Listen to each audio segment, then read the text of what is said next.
दिल्ली के बाद संसद के अंदर भी केजरीवाल की आम आदमी पार्टी ने घोटाला करने की नाकाम कोशिश की है।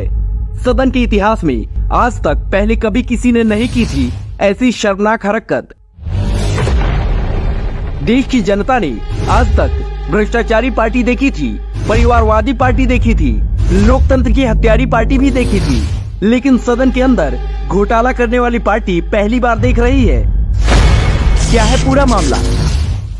कल राज्यसभा में दिल्ली सेवा विधेयक पेश हुआ था। इस विधेयक पर चर्चा और वोटिंग के दौरान आम आदमी पार्टी के राज्यसभा सांसद राघव चड्ढा ने इसे सिलेक्ट कमेटी के पास भेजने का प्रस्ताव दिया। जैसे ही सांसदों को ये पता चला कि उनका नाम इस प्रस्ताव में है, वो भी बिना उनकी सहमति लिए, वैसे ही राघव चड्ढा का असली खेल सामने आ गया। सांसदों ने विरोध जताया कि उन्होंने इस प्रस्ताव पर हस्ताक्षर ही नहीं किए हैं। मानने वाले दोनों सम्मानीय सदस्य कह रहे हैं कि इन्होंने ये मोशन को साइन नहीं किया। अब ये जांच का विषय है कि ये मोशन कैसे साइन हुआ।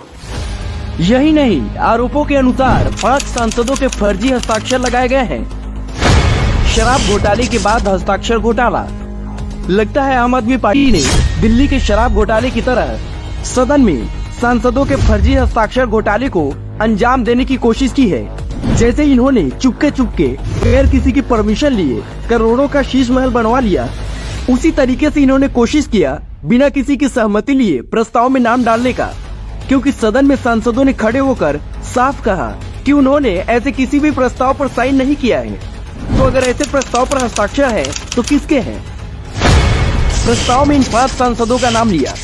राघव चड्ढा ने सिलेक्ट कमेटी को जो प्रस्ताव भेजा है, उसमें जिन सांसदों का नाम है वो है बीजेपी से सुधांशु त्रिवेदी, नरहनी अमीन, फांगनोन कोन्याक, बीजेडी से सुस्मित पात्रा और एआईएडीएमके से के थम्बीदुराई।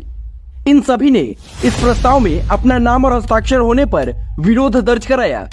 अब सवाल उठता है कि क्या आम आदमी पार्टी और राघव चड्ढा दिल्ली के किसी सरकारी स्कूल का रिपोर्ट कार्ड बना रहे थे, जो फर्जी तरीके से बच्चों का नाम जोड़ दिया बिना उनकी सहमति के? राघव ने ये फर्जीगिरी खुद किया या करवाया गया?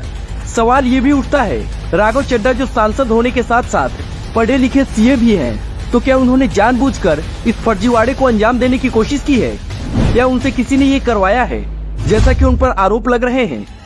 सिसोदिया और सत्येंद्र जैन की तरह राघव चड्ढा को भी केजरीवाल कहे इसी बहाने पार्टी से निपटाने की तैयारी तो नहीं कर ली है?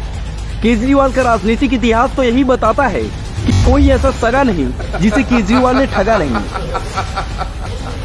खैर जो भी हो, राघव चड्ढा की उल्टी गिनती शुरू हो चुकी है।